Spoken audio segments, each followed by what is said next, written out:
السلام عليكم أبنائنا الأحباء، أهلا ومرحبا بكم في Chapter 4 اللي نتكلم فيه على main component of the computer, which is the CPU or Central Processing Unit.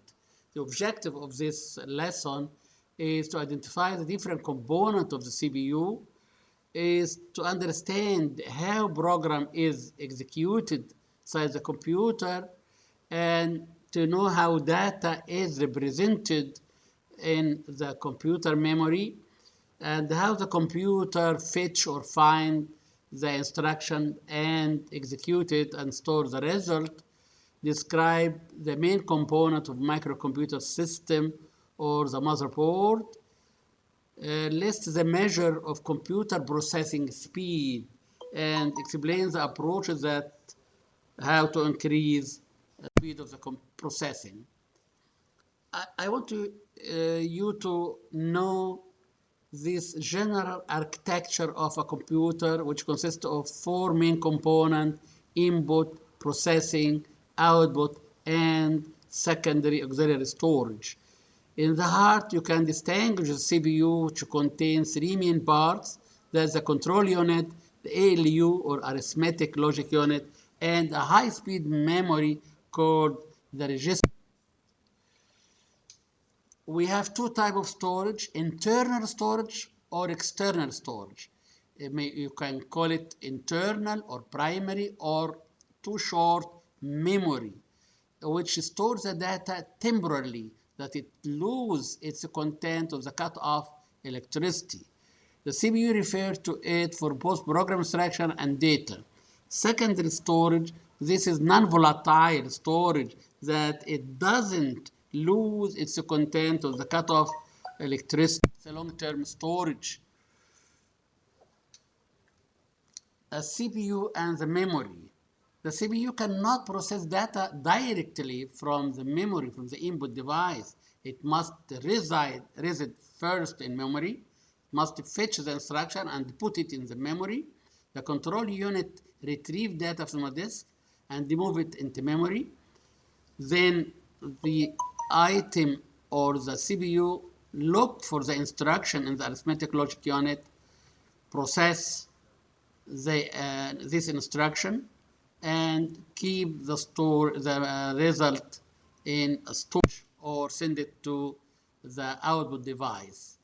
A temporary storage or the internal storage, we have a high-speed memory called the registers, which is very near to the processor to accelerate its speed, and the RAMs or the memory.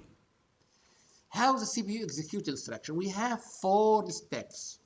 We call it machine cycle, which is the amount of time needed to execute the instruction.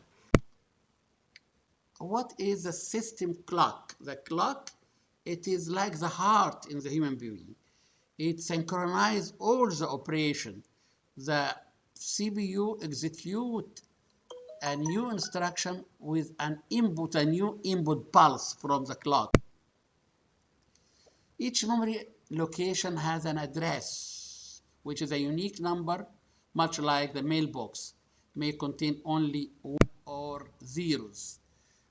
Data is represented in the computer by a binary number, which is the easiest system to simulate, which is zeros or one, on or off, electricity or no electricity, electricity in clockwise direction or counterclockwise direction. And in front of you, the equivalence between the decimal system, which has a base 10, you have units, tens, hundred, thousand, etc., and the binary system, which starts also from units, but the base is 2. So the second position is 2, third position is 4, the fourth position is 8, etc. It's a system, and the computer works with it. You must know some terminology like the bit, byte, and word. The bit is abbreviation for binary digit, رقم ثنائي. It is the smallest unit to deal with the computer. It is either 0 or 1. A byte has a group of 8 bits represent a character. This may be a letter A to Z, a number 0 to 1, or any special sign, plus, minus, $sign, etc. A word consists of at least 2 bits. A coding system, the common scheme is ASCII code or Unicode. ASCII is the American Standard Code for Information Interchange and the Unified Code. The system unit, it houses if you open the case, you will find the motherboard and storage devices. The board, it is in the size of A4 paper. Its color is green or yellow. It has the main component of the computer, which is the power supply, the CPU, the different expansion slots, the clock, etc. We have different type of chips. We have the Intel family from Pentium 1 to 3, Pentium Pro, Celeron processor, Xeon, Titanium for high-end workstation. And we have other family like the AMD, Osiris, or PowerPC chips for Alpha Computer, Macintosh, the Compact Alpha microprocessor, which is used for high-end services. The memory component we have spoken about. It's a semiconductor memory. We have RAM and ROM. RAM stands for Random Access Memory.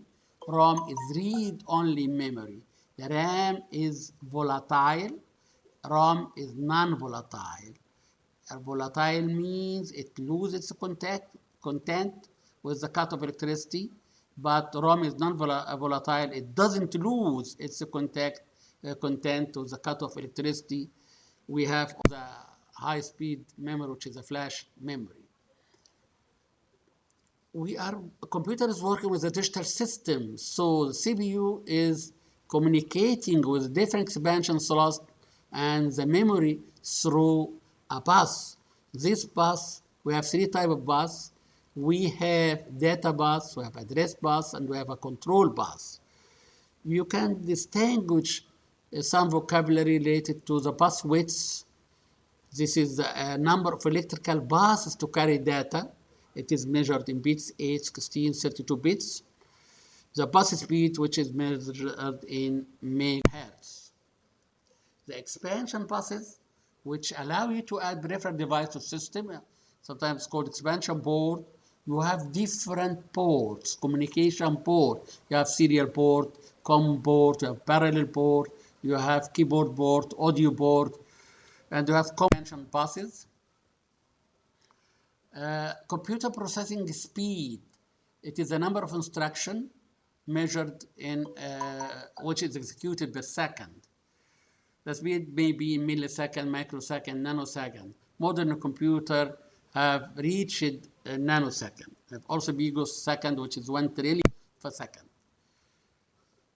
Microprocessor speed, measure of system clock speed. Currently, it's measured in gigahertz.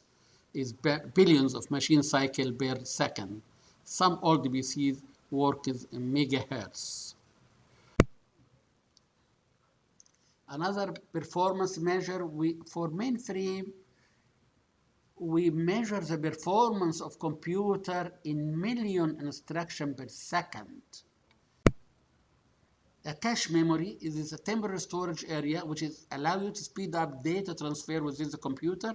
2 types of cache. We have internal cache and L1 and external cache. We have 2 types of computer architecture. We have RISC technology and CISC technology. RISC technology, which uses a reduced instruction set computing, uses a small subset of instruction, fewer instruction to increase the speed, but the old is traditional processing, which is used CISC, which is complex instruction set computing. Would like to define the concept of parallel processing and multiprocessing, pipelining. Pipelining allow you, we have the machine cycle is consisting of 4 steps, which is fetch, decode, execute, and store.